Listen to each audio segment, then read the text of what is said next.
Hi parents, it's Mrs. Meller. I just want to introduce to you Reflex Math if you haven't heard about it from your kids this week. As an educator, I have worked with lots of online math programs through my 15 years of teaching, and far and away the best one I've ever worked with is a program called Reflex Math.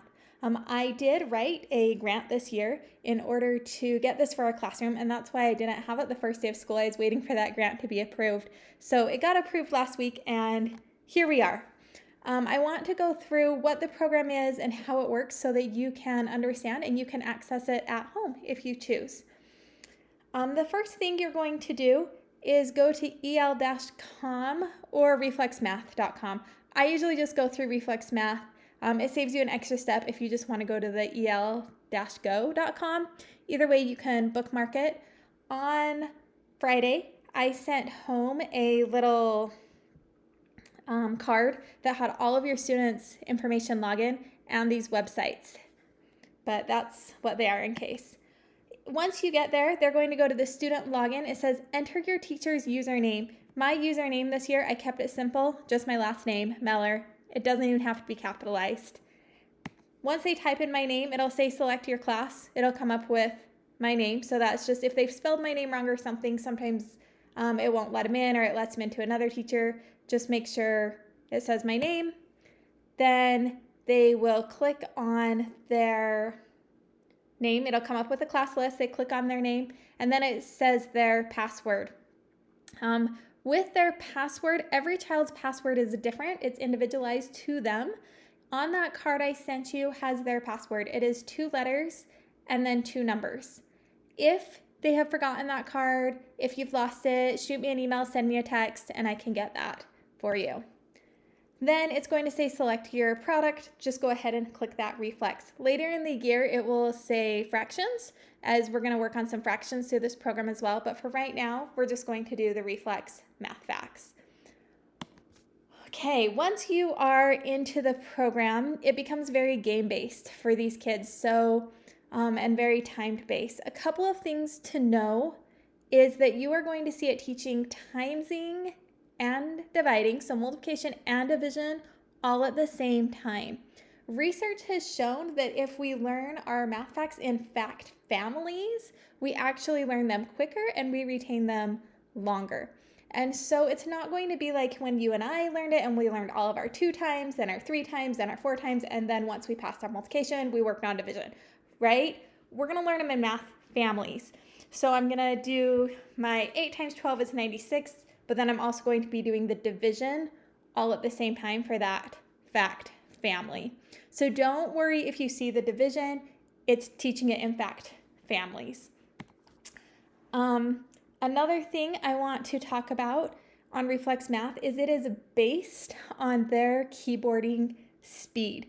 So if I have kids that are a little bit slower on processing and they are typing slower, it's going to allow them more time to pass off their fact. If you have a kid that's really fast and is typing really fast, they are going to have less time to pass off their facts. And that is within a certain range.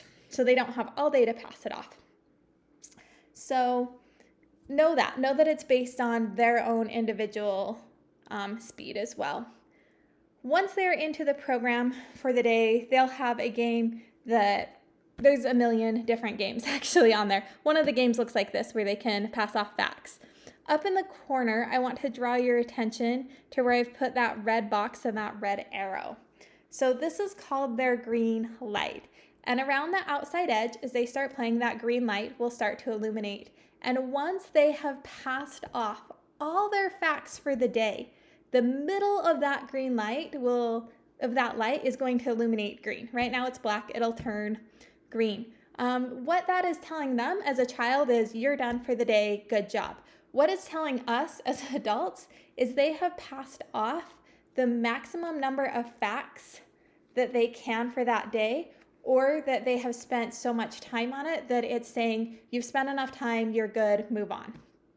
With Reflex Math, and this is a big one, it knows that with research, we don't want to allow a child to pass off 250 facts in one day.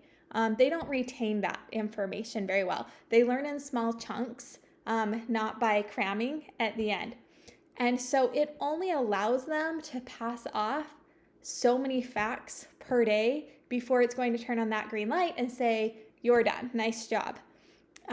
That's just so they retain those facts over time and it's not overwhelming. And it's also so that a brother or sister or a friend can't get on their account and try to pass off the whole thing for them in one day. So with that, the more days they do Reflex Math and get that green light on, the faster they're going to get through their multiplication and division facts. Every day in class, we are going to get that green light on. I will do my very best for every child to get that green light on at school. If they want to continue to play at home, they can play to their heart's content when that green light is on. However, it's not going to teach them any new facts. It's just going to review the facts they already know. Where this comes in that's really important is if you want your child to play on the weekend, so Saturday, Sunday, this weekend we have a holiday, Monday, they can play, and that's 2 days or 3 additional days that they can learn extra facts and pass them off. I am not going to require at this point of the year that they practice on the weekend. That is totally up to you. I know kids need to be kids, they need to have a break. But if you're like me and you need something for your kids to do for 10, 20 minutes here and there, this would be great on the weekend that they can do.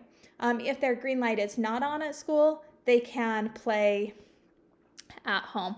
I have had kids in the past that will get on in the morning before school and get that green light on for the day. And I am fine with that as well. So just know that that is what that means. Once they are in to their Reflex, they will be able to pull up this screen. I believe if they go to the tree next to the store is where they click to pull this up. And it's going to tell them what facts they are working on and what they need to pass off. So that dark green lets me know they have passed off the fact. The light green means they're working on it. And if it's white for this time of year, it just means the program hasn't tested them on that fact yet. They haven't got that far. So if you look at that red box and when the red arrow, that's looking like their 2 times 2 equals 4 is passed off, but the division for that fact is not passed off. 4 divided by 2, this child hasn't passed off yet. You'll also be able to see a screen like this that shows the exact facts. This graph I want to talk about is a graph that they do not have and you do not have, but I have as a teacher. And this graph shows me their progress, how many facts they're passing off a day. And it's also those blue vertical bars are telling me how often they're on the program and for how many minutes. So I do track, I do check in on them, making sure they're on their program every day. Those green lights are on every day. And then if they get on the weekend, I can also track that. So if you're ever interested in this graph, let me know. I can print that off for you and send it to you. Our goal is to pass off all of multiplication and division by October 31st. And I know that seems like a really, really lofty goal. That seems like, oh my gosh, how are we going to do that? That's only 2 months away. I do have some reasoning behind that goal. In 4th grade, we will be into multiplication, long multiplication and long division within the next 3 weeks here at school. We have one more unit in math that's going to be on addition and subtraction, and then we are right into long multiplication. And if they do not know their math facts, long multiplication becomes brutally painful for my kids. And then after long multiplication, long division, we're into fractions, and it's even more frustrating to try to do fractions if we don't know our math facts. And so I try to set this date early in the year to encourage them to really know their math facts so that math the rest of the year becomes really, really easy. Well, not easy, but easier, I guess I should say.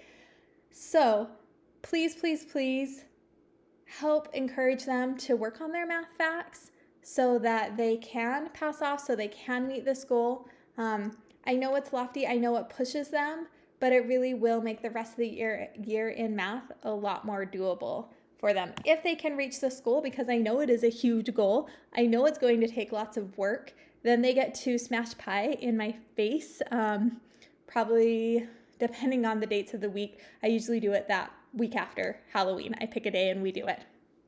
I hope that encourages them. I know sometimes kids are like, oh, I don't want to smash pie in my teacher's face, but they actually have a lot of fun with it once they're there. Some of especially my boys, are really excited to smash pie in my face, and it's fun and it's messy, and it's one of my favorite activities. So please, please, please have your kids work on their math facts. If you don't want to do Reflex at home at this point of the year, that's totally fine. It is something we're going to be doing at school. I just wanted to give you information on it, let you know it's an option. If you have any other questions, let me know. Thank you.